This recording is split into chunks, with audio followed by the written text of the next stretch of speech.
एक मिनिट, विद्यार्थ्यांना गृहपाठ नको, शिक्षकांनी शाळेतच अभ्यास करून घ्या. विद्यार्थ्यांच्या गृहपाठाबाबत राज्यपालांनी शिक्षकांना महत्त्वाचं आवाहन केलेलं आहे. कसं पाहता या आव्हानाला? मला असं वाटतं की राज्यपाल हे राज्याचे प्रमुख असतात आणि त्यांनी ज्या सूचना दिलेल्या आहेत त्या सूचनांवर अंमलबजावणी करण्याचे आमचे शिक्षक प्रयत्न करतील याची मला खात्री आहे. आणि त्यांनी जी अपेक्षा व्यक्त केलेली आहे की मुलांना शाळेतही अभ्यास, घरी गेल्यानंतर अभ्यास, 9वी-10वीमध्ये ठीक आहे, पण अदरवाईज त्यांच्यावर अभ्यासाचा फार बोजा असू नये असे जे काय त्यांचं म्हणणं आहे आम्ही निश्चितपणे ते तपासून बघू. जागा वाटपाचा काही फॉर्म्युला ठरलाय? कारण ज्या पद्धतीनं बातम्या नाही बघा, आता आपल्या जागा कमी झाल्या अशा ज्या बातम्या वारंवार येत आहेत, यावर सत्यता नेमकी काय आणि असं होणं शक्य आहे का कायद्यात? एक गोष्ट अशी आहे की आता आमच्या सगळ्यांच्या वतीने गुलाबराव या संदर्भात बोललेले आहेत, त्याच्यामुळे पुन्हा मी त्याच्याबद्दल बोलणं योग्य होणार नाही. तुम्ही शाळेचं म्हटलं म्हणून मी शाळेच्या बाबतीत उत्तर दिलं. बरं सर, तुम्ही सिनियर नेते आहात, ज्या पद्धतीनं नेते वक्तव्य करतात, ठाकरेंनी भाषणामध्ये ज्या पद्धतीनं शब्दांचा वापर केलेला आहे, शिवीगाळ केली जाते शिवसेनेच्या नेत्यांबद्दल, काय म्हणाले आपण? हे सगळं थांबायला हवं. मला पुन्हा सांगा मग काय होतं माहिती आहे, दोन्ही बाजूने हे इथून बोलतात. ठाकरेंनी ठाकरे ज्या पद्धतीनं भाषेचा वापर करतायत आणि सगळ्याच नेत्यांना तुम्ही काही सांगू इच्छिता, हातवारे पण केले जातात, मग आपल्याकडून देखील तशाच पद्धतीचं वर्तन होत आहे, काय म्हणाले या सगळ्यांकडे? हे राजकारण कुठे चालू आहे? एक गोष्ट अशी आहे की आम्ही संजय राऊतांच्याकडून अशी अपेक्षा ठेवू शकत नाही, पण किमान उद्धव ठाकरे तरी व्यवस्थित बोलतील अशी आमची नेहमीच अपेक्षा राहिलेली आहे. आणि त्याच्यामुळे त्यांनी आपल्याला नावाला साजेल असंच वक्तव्य करावं अशी आमची त्यांच्याकडून अपेक्षा आहे.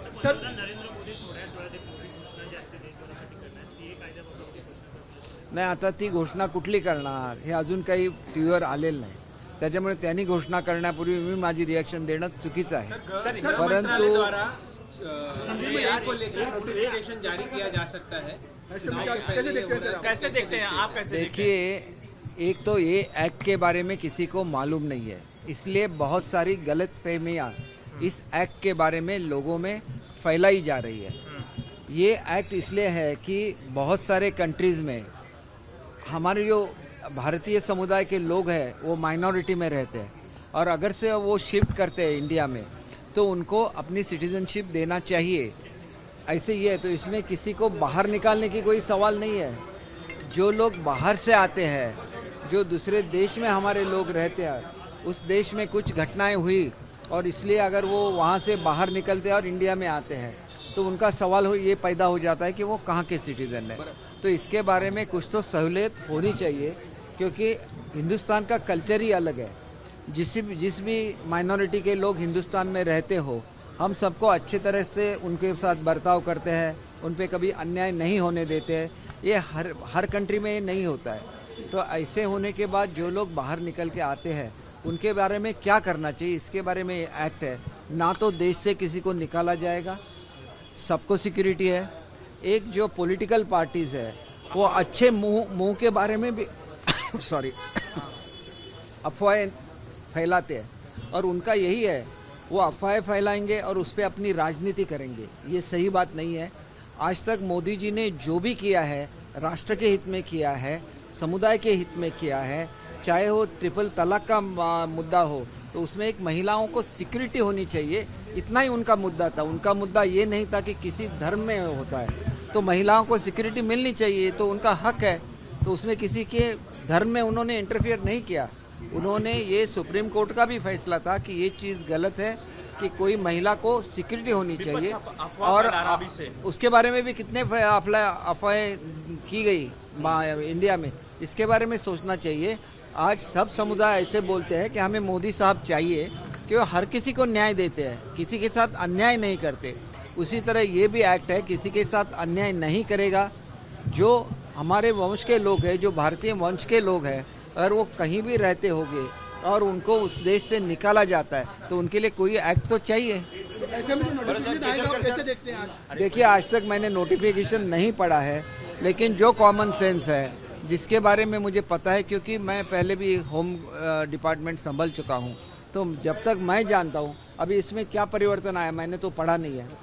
विदाउट रीडिंग अगर कोई कमेंट करना भी गलत है, लेकिन पहले जो इस एक्ट के बारे में बोला था, जो जानकारी मैंने ली थी, उसमें जो लोग दूसरे देश में माइनॉरिटी में होते हैं, अगर वो इंडिया में आते हैं तो उनको किस तरह से प्रोटेक्शन देना चाहिए, इसके बारे में ये एक्ट है। तो भारत से किसी को निकालने का सवाल ही नहीं आता है। तो लोग गलत फहमियाँ करते हैं क्योंकि उनको वोट चाहिए, वो वोट लेंगे लेकिन लोगों को कुछ देंगे नहीं। आज अनाज दिया जाता है लोगों को, घर घर पानी दिया जाता है, जिनके घर नहीं उनको घर दिए जाते हैं। भारत की प्रगति चल रही है और जिनको प्रगति नहीं चाहिए, जिनको सिर्फ उनके खानदान की प्रगति चाहिए। आज देखिए आदित्य जी ने एक स्टेटमेंट निकाला, क्या स्टेटमेंट निकाला कि ये हमने बनाया कोस्टल रोड, तो आपने बनाया तो 25 साल तक आप इसको क्यों नहीं बना सके? क्योंकि उसको एनवायरनमेंट की परमिशन मिलना नामुमकिन था। वो परमिशन जब हमारे उस वक्त के सीएम फडणवीस साहब ने लाए, फिर मुझे मालूम है क्योंकि उस वक्त मैं होम फाइनेंस का मिनिस्टर था, उन्होंने खुले स्टेटमेंट दिया था कि MMRDA इस ब्रिज को बनाएगा, इस रास्ते को बनाएगा। फिर उद्धव साहब की जीत थी कि हम लोग उसको म्यूनसिपाल्टी की तरफ से बनाएंगे, और जब म्यूनसिपाल्टी की तरफ से बनाया तो जिस तरह से कोविड में मांगे की गई उसी तरह की मांगे उन कॉन्ट्रैक्टर की तरफ की गई। ये खुलेआम बोला है फडणवीस साहब ने।